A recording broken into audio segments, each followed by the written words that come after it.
नमस्कार विद्यार्थी मित्रांनो. तर आपण सायन्स अँड टेक्नॉलॉजी हा मुख्य परीक्षेचा पार्ट सुरू केला आहे. याच्यामधला जो काही आयोगाचे प्रश्न आहेत तो सगळ्यात पहिल्यांदा बेसिकली आपण घेणार आहे. आयोगाचे प्रश्न झाल्यानंतर मग आपण बेसिक पार्ट काही त्याची काही मॅरेथॉन सिरीज आहे ते पण आपण अरेंज करणार आहोत. सायन्स अँड टेक्नॉलॉजीमध्ये मी सुरुवातीला बायोटेक्नॉलॉजीचे 2 वर्षाचे घेतले. त्यानंतर याच्या आधीच्या लेक्चरला आपण अवकाश तंत्रज्ञान या स्पेस टेक्नॉलॉजीचे 2 वर्षाचे प्रश्न 3 वर्षाचे प्रश्न पाहितले. 2017, 2018 आणि 2019. तर आता आपण या सेशनमध्ये उर्वरित सर्व प्रश्न आपण अवकाश तंत्रज्ञानाचे पाहणार आहोत. स्पेस टेक्नॉलॉजी त्याच्या आधीच्या 3 वर्षाचे. बघा, स्पेस टेक्नॉलॉजी हे करंट ओरिएंटेड जास्त विचारलं जातं, बरोबर. म्हणजे जास्तीत जास्त स्पेस टेक्नॉलॉजीचे प्रश्न हे करंट ओरिएंटेड असतात. त्यामुळं त्या वर्षीचंच महत्त्व त्याला आहे. त्यामुळे मागच्या वर्षीच्या प्रश्नाचा स्पेस टेक्नॉलॉजीचा फायदा कसा करून घ्यायचा की बाबा प्रश्न कसे विचारले जातात, बस त्याच्यातून काही शिकण्यासारखं किंवा नवीन काहीतरी नॉलेज भेटतं किंवा काही अशातला प्रकार घडत नाही. त्यामुळं हे आपल्याला इथं लक्षात आलं पाहिजे. तर आपण डायरेक्टली प्रश्नांना सुरुवात करूया. चला बघा, पहिला प्रश्न, सुदूर संवेदन उपग्रह कोणत्या कक्षेत भ्रमण करतात? आता हा काही करंट ओरिएंटेड नाही, हा ऍक्च्युअल नॉलेज बेस्ड क्वेश्चन आहे. यासाठी तुमचे कन्सेप्ट क्लिअर पाहिजे. मुळातच मी तुम्हाला एक इथं बाब सांगतो. बघा, आता समजा ही पृथ्वी आहे. येस, पृथ्वीचा आकार थोडासा वरून चपटा आहे, म्हणजे थोडक्यात पोल याला म्हणतात. इथं पोल म्हणतो आपण, आणि इथं आपण विषुववृत्त म्हणतो. येस, हा जो भाग आहे तो विषुववृत्त आहे. याला आपण इक्वेटर म्हणतो. येस, हा इक्वेटर, हा पोल. येस, याला नॉर्थ पोल म्हणतो आम्ही, याला साऊथ पोल म्हणतो. येस, म्हणजे थोडक्यात काय की पृथ्वी स्वतःच एक अंडाकृती आहे, इलिप्टिकल आहे. प्रॉपर इलिप्टिकल नाही म्हणतात, पण प्रॉपर वर्तुळाकार पण नाही. त्यामुळं पृथ्वीभोवती जे काही कोणतेही उपग्रह जर फिरत असतील तर पहिल्यांदा वर्तुळाकार कक्षेत फिरणार नाहीत. हे सगळ्यात पहिल्यांदा लक्षात ठेवा. कोणताही उपग्रह असू द्या. आता हा सुदूर संवेदन उपग्रह आहे. येस, 2 प्रकारचे उपग्रह आहेत आपल्याकडं. एक रिमोट सेन्सिंग सॅटेलाइट, येस, त्याला IRS असं म्हणतात, इंडियन रिमोट सेन्सिंग सॅटेलाइट. आता IRS हा एक प्रकार आहे, आणि बाकीचे जे आहेत ते कम्युनिकेशन सॅटेलाइट आहे. येस, रिमोट सेन्सिंग सॅटेलाइट आणि कम्युनिकेशन सॅटेलाइट किंवा टेलिकम्युनिकेशनवाले, जसे की जिओ स्टेशनरी सॅटेलाइट असतील किंवा बाकीचे, हे 2 प्रकारचे आपल्याकडे उपग्रह असतात. त्यात सुदूर संवेदन रिमोट सेन्सिंगवाले सॅटेलाइट फार जास्त उंचीवर नसतात, आणि ते आता पृथ्वीचं फिरणं आपल्याला माहिती आहे अशा पद्धतीनं आहे. येस, नॉर्थ टू साऊथ नाही ना, अशा पद्धतीने. जर समजा एखादा सॅटेलाइट असा फिरत असेल, म्हणजे नॉर्थ टू साऊथ फिरत असेल, तो सॅटेलाइट फिरत फिरत पृथ्वी पण फिरत जाईल. येस, त्यामुळं त्या पर्टिक्युलर रिमोट सेन्सिंग सॅटेलाइटने एक एरिया कव्हर करणं सोपं जातं, आणि ते कमी उंचीवर असतात. म्हणून सगळ्यांनी लक्षात घ्या, रिमोट सेन्सिंग सॅटेलाइट हे कोणत्या ऑर्बिटमध्ये फिरतात? हे अशा ऑर्बिटमध्ये फिरतात, आणि ही ऑर्बिट म्हणजे पोलार ऑर्बिट. येस, त्याला काय म्हणतात? Polar orbit. येस, म्हणजे इलिप्टिकल बट पोलार, हे याचं उत्तर आलं पाहिजे. म्हणजे याचा आन्सर आपल्याला इथं 4 नंबर इथं आन्सर आहे. वर्तुळाकार तर लिहायचंच नाही कोणत्या परिस्थितीत.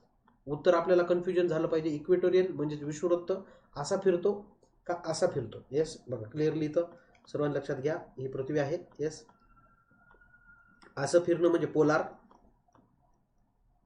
आणि हे असं फिरणं म्हणजे इक्वेटोरियल. लक्षात येते? हा इथला फरक आहे.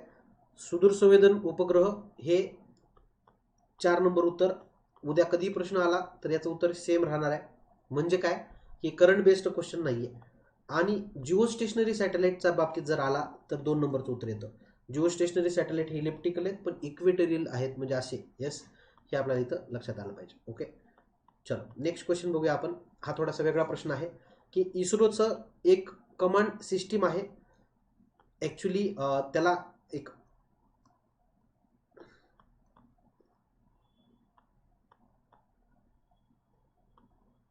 ITRC काहीतरी म्हणतात, इस्रोज टेलिमेंटरी ट्रॅकिंग अँड कमांडिंग. येस, असं काहीतरी त्याचं लॉंग फॉर्म आहे, इथं दिलंय सुद्धा. आता याचा अर्थ काय की आता आपण एखादे उपग्रह पाठवतो. उपग्रह पाठवण्यासाठी आम्हाला काय पाहिजे? लॉन्चिंग व्हेकल, म्हणजे त्याला वर घेऊन जाण्यासाठी एक आपल्याला पर्टिक्युलर एक पॉवर पाहिजे. त्याच्यानंतर पुढचं काम काय असतं? एका विशिष्ट उंचीवर गेलं की उपग्रह त्याच्यापासून वेगळा होतो, आणि उपग्रह एका विशिष्ट कक्षेमध्ये त्याला आपण लॉन्च करतो. आता उपग्रह लॉन्च केल्यानंतर त्या पर्टिक्युलर उपग्रहावर नियंत्रण ठेवण्यासाठी, म्हणजे बघा इथे दिलंय, उपग्रह मिशनला आधार देण्यासाठी दूरमापन, मार्गनिरीक्षण म्हणजेच काय, टेलिमेंट्री, ट्रॅकिंग म्हणजे नेमकं कुठं आहे सध्या, कुठल्या लेवलला आहे, आणि त्याला कमांड देणं म्हणजे काय, पर्टिक्युलर रिमोट थोडक्यात. तर हे सगळं करण्यासाठी आज आपल्या पृथ्वीवर इस्रो म्हणजे आपलं भारतीय ऑर्गनायझेशन आहे, इंडियन ऑर्गनायझेशन आहे. इस्रोनं जिथं जिथं शक्य होईल किंवा शक्य म्हणण्यापेक्षा जिथं लागतात तिथे तिथं असे केंद्र निर्माण केले आहेत. तर त्या केंद्रामध्ये दिलेली कोणती पर्याय आहेत असा प्रश्न विचारलाय. खरं तर याचं उत्तर येतं सर्वच बरोबर आहे. म्हणजे तुम्हाला बऱ्याच वेळेस मॉरिशस म्हटलं की असं वाटतं मॉरिशस येणार नाही, आणि आयोगाने तसा ऑप्शन मुद्दामून तयार करून ठेवलेला असतो. ABC S Indonesia, Russia, Lucknow इथं दिलंय, हैदराबादला सुद्धा आहे, बेंगलोरला आहे, असे भरपूर सारे सेंटर निर्माण केलेले आहेत. त्यामुळे असे प्रश्न विचारण्याचं लॉजिकच असं असतं की मुलांना मॉरिशस वाटू नये. ठीक आहे, पोर्ट ब्लेअर तरी एक वेळ ठीक आहे, पण मॉरिशस वाटू नये, बाकीचे ABC उत्तर लिहावं मुलांनी, असा एक प्रयत्न केला जातो. तर याचं उत्तर येतं 4 नंबर. हा सुद्धा फॅक्ट क्वेश्चन आहे, हा बदलणार नाही. येणाऱ्या एक्झामला हा प्रश्न कशाही पद्धतीने विचारू द्या, आपल्याला उत्तर आलं पाहिजे. याच्यात तुम्हाला हैदराबाद, रशिया, इंडोनेशिया हे वाढवणं गरजेचं आहे. त्यानंतर आता नेक्स्ट क्वेश्चन विचारलाय, भारतीय राष्ट्रीय उपग्रह प्रणाली म्हणजे ज्याला इनसॅट म्हणतात बघा इंग्रजीमध्ये, ज्याला आपण Indian national satellite technology, INSAT असं म्हणतो. व्यावहारिक उपयोग बघा, हा फार शब्द महत्वाचा आहे की ॲप्लिकेशन, प्रॅक्टिकल ॲप्लिकेशन. प्रॅक्टिकल ॲप्लिकेशन्समध्ये कशाचा समावेश होत नाही, कोणत्या गोष्टीचा समावेश होत नाही, हा प्रश्न इथं विचारलाय. लेट्स सी, कोणत्या गोष्टीचा समावेश होत नाही, तर हा फार महत्त्वाचा प्रश्न आहे, हे आपल्याला लक्षात आला पाहिजे. बघा, तर काही वेळेस आपल्याला लॉजिक थोडेसे अप्लाय करावं लागतात. एक लॉजिक इथं लक्षात आलं पाहिजे, एक दूरसंचार आहे आणि एक रेडिओ आहे, आकाशवाणी. ह्या दोन्ही मध्ये काही फरक नसतो बघा मित्रांनो. म्हणजे जे दूरसंचार करतं ते सरासरी आकाशवाणीचं प्रसारण करू शकतो, ब्रॉडकास्टिंग. म्हणून विचारलंय काय, समावेश होत नाही म्हटलंय, म्हणून 2 पर्याय आणि 4 पर्याय येऊ शकत नाहीत, कारण ॲट अ टाइम 2 उत्तर तर नाही आहेत. म्हणून याचं उत्तर 1 किंवा 3 यावं. तर हवामान अंदाज हे तर इनसॅटचं आत्मा आहे. आत्मा म्हणण्यापेक्षा काय, इनसॅट मुळातच निर्माण केलं आपण हवामान अंदाजासाठी. त्यामुळं जंगलाचे जे काही जंगलव्याप्त प्रदेशाचे निरीक्षण आहे किंवा observation of forest occupied territory, याचा प्रॅक्टिकली इनसॅटशी काहीही संबंध नाही. त्यामुळे याचं उत्तर येतं 3 नंबर. म्हणजे थोडक्यात हे असे काही तुम्हाला प्रश्नांची उत्तरं देता आली पाहिजे. लॉजिकल बेस्ड क्वेश्चन्स पण भरपूर सारे असतात. इथं काही तुम्हाला नॉलेजच परफेक्टली असावाच काही नाही. मी तुम्हाला म्हटलं की अर्धे मार्ग जरी कटले, अर्धे पर्याय जरी कटले तरी सुद्धा आपण एक स्टेप पुढे असतो.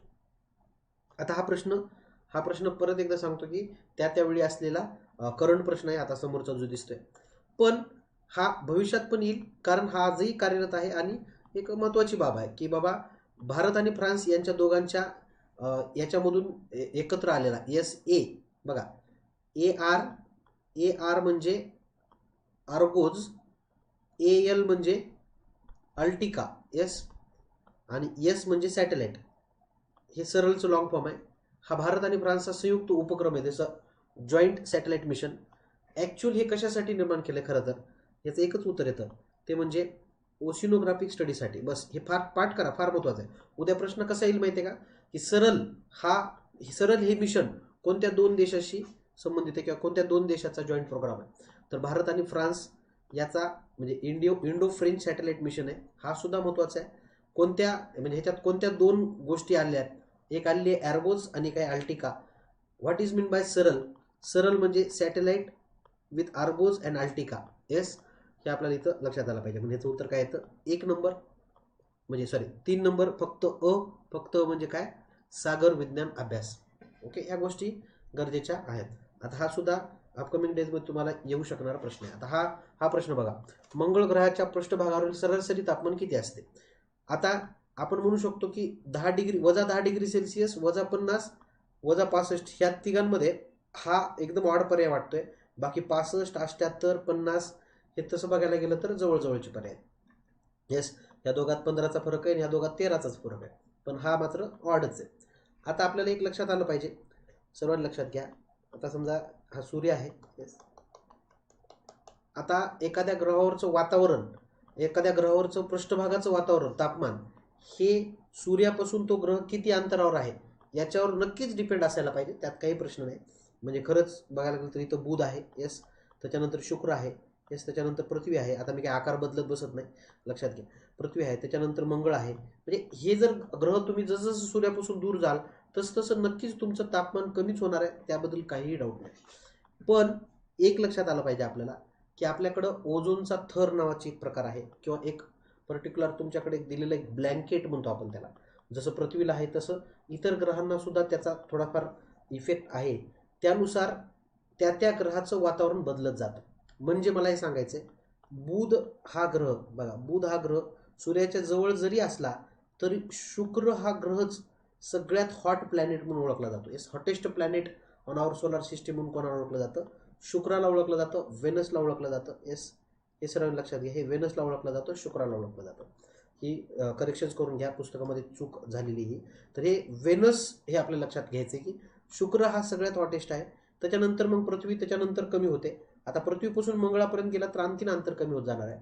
फॅक्ट इज दॅट किती असतं? -65°C. फॅक्टला आपण काही करू शकत नाही. येस, फॅक्ट्स आर फॅक्ट्स, बरोबर. ते पाठ करावे लागतात की मंगळ ग्रहाच्या पृष्ठभागावरील सरासरी तापमान किती असतं? -65°C एवढं असतं. ओके, चलो next question. What is the limitation of geostationary satellite? Yes, आता ऑब्व्हियसली एक तर बाब तुम्हाला लक्षात आलं पाहिजे, मी आत्ताच सांगितलं, जिओ स्टेशनरी सॅटेलाइट कोणत्या ऑर्बिटमध्ये फिरतात? इक्वेटोरियल ऑर्बिटमध्ये. येस, म्हणजे विषुवृत्ताला असं फिरतात. येस, इक्वेटोरियल ऑर्बिटमध्ये फिरतात. अर्थातच व्हॉट इज द लिमिटेशन्स विचारले. आता असे फिरत असतील तर पोलार रिजन कव्हर होणार आहेत का? सिंपल आहे ना, पोलार रिजन कव्हर होणार नाहीत. म्हणजे it does not see the polar region, हा साधा प्रश्न आहे. बघा, इक्वेटोरियल रिजन इथंच असतो. ट्रॉपिक ऑफ कॅन्सर आणि tropic of Capricorn, yes, Cancer Capricorn इथंच असतात. त्यामुळं हे बाकीच्या गोष्टी होणारच आहेत, पण इक्वेटोरियल रिजन, पोलार रिजन होणार आहे का? नाही. म्हणून भूस्थिर उपग्रह पोलार रिजन कव्हर करू शकत नाहीत. याच्या उलट IRS, Indian remote sensing satellite, हे इक्वेटोरियल करू शकत नाहीत असं म्हणायचं नाही. येस, हां, बघा नीट ऐका. आता एखादी पृथ्वी, म्हणजे एकच पृथ्वी, एखादा सॅटेलाइट असा फिरतोय तर मी निश्चित सांगेल की बाबा हा एरिया कव्हर होणार नाही, हा एरिया कव्हर होणार नाही. त्याचे टिल्टिंग वेगवेगळे असतात. खूप सारे रिमोट सेन्सिंग सॅटेलाइट लागतात जर सगळा एरिया कव्हर करायचा असेल. पण तो प्रत्येक भाग कव्हर करतो. पोलार रिजन कव्हर करतो, हा पोलार रिजन कव्हर करतो, कॅन्सर कव्हर करतो, कॅप्रिकॉन कव्हर करतो. येस, म्हणजे कर्कवृत्त करतो आणि इक्वेटर पण कव्हर करतो, म्हणजे सगळं कव्हर करतो. म्हणून रिमोट सेन्सिंग सॅटेलाइट, नीट ऐका, रिमोट सेन्सिंग सॅटेलाइट सर्व कव्हर करतो. ओके, हां, मी हे म्हणत नाही की पूर्ण पृथ्वी कव्हर करतो एकच सॅटेलाइट. पण जिओ स्टेशनरी सॅटेलाइट मात्र पोलला जातच नाही, किंवा पोलकडं त्याची इमेज किंवा त्याची एरियाच नाही. पोल हा एरियाच नाही. समजते ना सर्वांना? म्हणजे हा जिओ स्टेशनरी आहे भाग, हा पोलार भाग आहे. येस, त्यामुळं त्याचं उत्तर काय येतं? It does not see the polar region. हे त्याचं लिमिटेशन आहे. लिमिटेशन नक्कीच आहे. ओके, चलो. आता अग्नि 5. Okay, what is the range of अग्नि 5 मिसाईल? अग्नि 5 मिसाईल एक आपल्या डिफेन्स सिस्टीम जे आहे, आपलं डिफेन्स जे आहे DRDO, त्यांनी बनवलेली पृथ्वीच्या नंतर पृथ्वीच्या सिरीजमधलं सगळ्यात शेवटी जे अग्नी आहे, या अग्नीचे वेगवेगळे वर्जन झाले.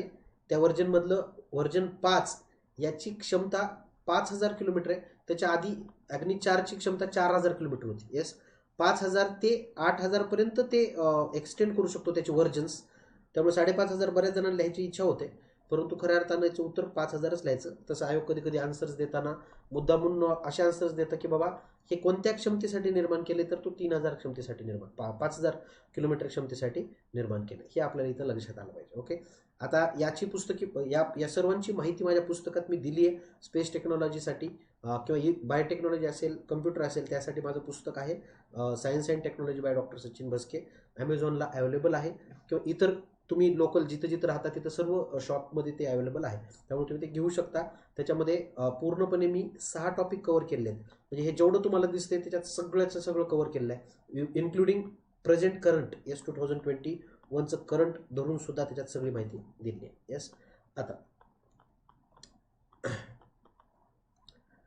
आता पुढचा प्रश्न काय की भारताने खालीलपैकी कोणती Indian regional navigation satellite system नुकतेच म्हणजे ते 2016चा पेपर आहे हा. येस, नुकतेच म्हणजे 28 एप्रिल 2016ला प्रक्षेपित करून जीपीएस क्लबमध्ये प्रवेश केला. आता तुम्ही म्हणताल सर 16चा प्रश्न आता 21-22ला कसा फायदा होईल? अरे बाबांनो, आता ही कुठली सिरीज आहे? तर IRNSS, Indian regional navigation satellite system, जशी जीपीएस सिस्टीम अमेरिकेची आहे. येस, आता इथं तुम्ही कशा प्रकारे येणाऱ्या एक्झामला अप्रोच केला पाहिजे? तर बाबा 1G झालाय. आता ही एक अल्फाबेटिकली दिले जातात नाव, म्हणजे 1ABCDEFG. एखादा फेल झाला तर ते मायनस होऊन जातो, पण परत नाव दिलं जात नाही. HI, येस, ही अशी नावं दिली जातात. मग आता जेव्हा तो पेपर होता 2016चा, त्यावेळेस H आणि I येस नव्हतेच ना. सिंपल आहे, H आणि I नव्हतेच. मग H तर नव्हताच, I तर ऑप्शनच दिला नाही. तर हे लक्षात घ्यायचं की 28 एप्रिल 2016ला जर हा पाठवला असेल तर आज 2021 चालू आहे, संपला आता 21, येस 22 सुरू होतोय. तर सध्या परिस्थितीत याच्यात काही भर पडली का, हे तुमचं काम आहे. करंट पॉईंट ऑफ व्ह्यू हे तुमचं काम आहे की जीच्या नंतर H पण पाठवलाय 2017ला आणि 2018ला I पाठवलाय, हे आपल्याला लक्षात आलं आणि त्याच्या डेट्स पण लक्षात आल्या पाहिजे. येस, H सक्सेसफुल नाहीये, लॉन्चच फेल झालाय, त्यामुळे I पाठवला ॲक्च्युली, पण I सुद्धा आता आपल्या लिस्टमध्ये आहे, हे आपल्याला इथं लक्षात आलं पाहिजे. ओके, समजते? असे काही पॉईंट्स आहेत की जिथून आपल्याला थोडंसं समोर जाणं सोपं जातं. येस, मग आता हा करंट पॉईंट ऑफ व्ह्यू विचारलाय. या सिस्टीममधला सगळ्यात पहिला जो सॅटेलाइट आहे फर्स्ट, येस, तो फर्स्ट सॅटेलाइट तो बी कधी पाठवलाय तो सुद्धा आपल्याला पाठ असणं गरजेचं आहे. म्हणजे फर्स्ट सॅटेलाइट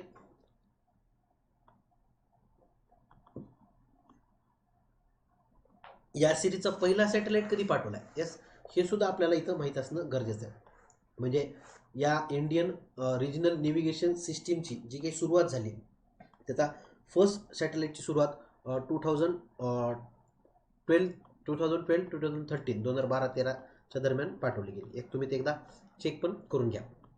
येस, ओके, चलो आता पुढचा आपण भाग पाहू. याचं उत्तर काय येतं? 1 नंबर. येस, उत्तर काय येतं? 1 नंबर. क्लिअर? येस, ओके, चलो बघा. इस्रोने 2019-20 मध्ये मिशन आदित्य ही योजना डॅश यासाठी कार्यरत करणार आहे. आता 19-20 संपला खरं तर, तरी सुद्धा हे काही झालं नाही आणखी. येस, कोरोनानं काही होऊच दिलं नाही. येस, आता आदित्य हे नाव इस्रोच्या कशाशी संबंधित आहे हे आपल्याला लक्षात आलं पाहिजे. एकच गोष्ट लक्षात ठेवायची, आदित्य कधी पण आलं, आदित्य 1च्या नंतर 2ची पण प्लॅनिंग चालू आहे, तर ते सोलार मिशन आहे. Yes, Aditya 1 is nothing but solar mission. Yes, म्हणजे सूर्याच्या अभ्यासासाठी, आपण सूर्याच्या किरणांच्या अभ्यासासाठी हे मिशन पाठवणार आहोत. आणखीन त्याची व्यवस्था नाही झालेली आहे. येस, बाकीचे हे आपत्ती व्यवस्थापन, जास्तीत जास्त दूरसंचार वाहिन्या, हे असे काही कुठले आन्सर नाहीत. तर याचं उत्तर सरळ येतं 3 नंबर. ओके, हे आणि हे कन्फर्म आहे. आणखीन प्रश्न याच्यावर येईल. आदित्य मिशन हे कशाशी निगडीत आहे? Solar mission. आदित्य हे सोलार मिशनशी निगडीत आहे. येस, आता बघा हा फॅक्ट, फुल फॅक्ट. स्पेस टेक्नॉलॉजी असो, न्यूक्लिअर टेक्नॉलॉजी असो, पोखरण 1 पोखरण 2 झाले न्यूक्लिअर टेक्नॉलॉजी झालंय. आता त्याच्यावरचे प्रश्न हे डिसाइडेड आहेत, काही बदल होणार नाही त्या प्रश्नांमध्ये. येस, म्हणजे परत एकदा अणुबॉम्ब करावा लागला आपल्याला, तर मग आपल्याला MPSC मध्ये नवीन प्रश्न येतील. येस, त्याच्यात काही प्रश्न नवीन येणार नाहीत. जो फॅक्च्युअल डेटा आहे, म्हणजे तुम्हाला 50 ते 60% गोष्टी ज्या आहेत त्या आधी पाठ करून ठेवायच्या आहेत, प्लस त्याच्यामध्ये आपल्याला करंट ऍड करायचं. येस, त्याच्यानंतर प्लस करंट आपण ऍड करूया, पण नंतर आधी हा फॅक्च्युअल डेटा पाठ करणं गरजेचं आहे. बाबा विक्रम साराभाई स्पेस सेंटर कुठे आहे? ओके, स्पेस ॲप्लिकेशन सेंटर कुठे आहे? येस, किंवा सतीश धवन स्पेस कुठं आहे, इस्रो कुठं आहे, या सगळ्या गोष्टी आपल्याला इथं माहीत असणं गरजेचं आहे. येस, तर अर्थातच यातलं काय विचारलंय, एक चुकीची जोडी आहे याच्यात, एक चुकीची जोडी आहे ती ओळखा असं विचारलंय.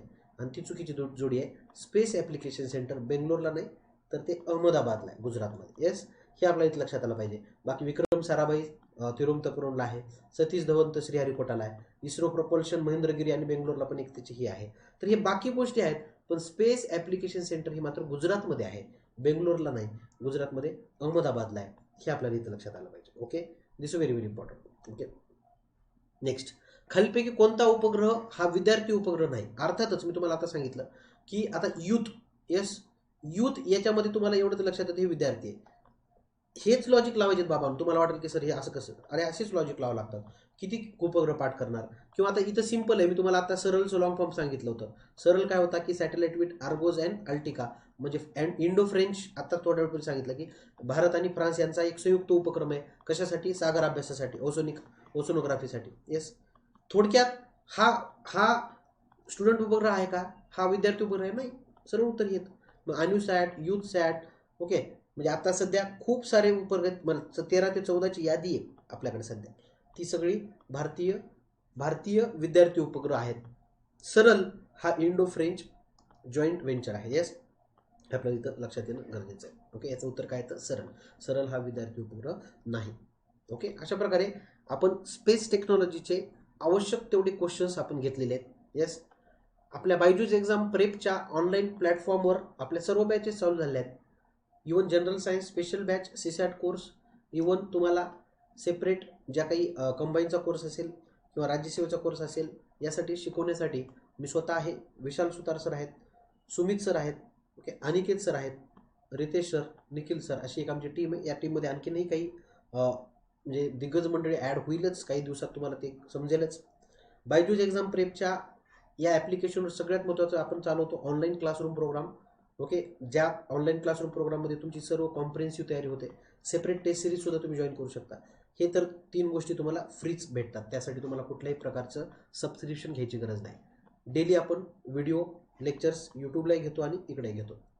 आता ऑनलाईन क्लासरूम प्रोग्राम, ज्याला आपण पूर्वी ग्रेडअप सुपर म्हणून ओळखला जायचं, याच्यात लाईव्ह क्लासेस चालतात, डेली स्टडी प्लॅन आहे. येस, त्यानंतर 100% डाऊट रिझॉल्व्ह केले जातात. सगळ्यात महत्त्वाची गोष्ट जर काय असेल तर ती PDF फॉर्मॅटमध्ये नोट्स तुम्हाला नोट्स म्हणजे ज्याला म्हणतो आपण, तुम्ही ते नंतर प्रिंट पण करू शकता. येस, खूप चांगल्या पद्धतीनं दोन्ही लँग्वेजमध्ये, जे की आम्ही स्वतः सायन्स असेल, सायन्सच्या माझ्या नोट्स आहेत, मराठी आणि इंग्रजी ह्या दोन्ही भाषेत नोट्स दिल्या जातात.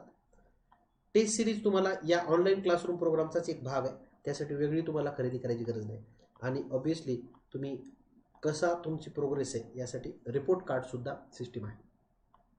बायजूस एक्झाम प्रेपच्या महाराष्ट्र राज्य परीक्षेसाठी ज्या काही कोर्सेस आहेत, त्याच्या 3 मेन कोर्सेस आहेत बघा. एक आहे संयुक्त परीक्षा, एक राज्यसेवा आणि एक महाराष्ट्र पोलीस भरती. तुम्ही एका क्लिकवर या तिन्ही कोर्सेस जॉईन करू शकता, एका क्लिकवर. येस, म्हणजे याच्या काही फी स्ट्रक्चर्स आहेत काय, यासाठी तुम्हाला बायजूस एक्झाम प्रेपचं टेलिग्राम चॅनल, येस, आणि बायजूस एक्झाम प्रेपचं ॲप्लिकेशन हे तुम्हाला डाउनलोड करायचं आहे गुगल प्ले स्टोअरवर. आणि त्यानंतर तुम्हाला काही अडचणी असतील तर हा खालचा जो नंबर आहे, या नंबरला तुम्ही कॉन्टॅक्ट करा, किंवा या मेलला तुम्ही तुमची जी काही तुम्हाला काही डाऊट्स आहेत ते डाऊट्स तुम्ही विचारू शकता. म्हणजे ते तुम्हाला मी तिथं खाली आपण प्रोव्हाइड करून दिलेलं आहे. येस, लक्षात येतं? चल, तर अशा प्रकारे आपण या सेशनमध्ये इथेच थांबूया. भेटूया नेक्स्ट लेक्चरला, जे की आपलं स्पेस टेक्नॉलॉजी झालं. आता आपण मी तुम्हाला सांगितल्याप्रमाणे सायन्स पण आपण सुरू करणार आहोत कंबाईन आणि राज्यसेवेसाठी. Okay, thank you.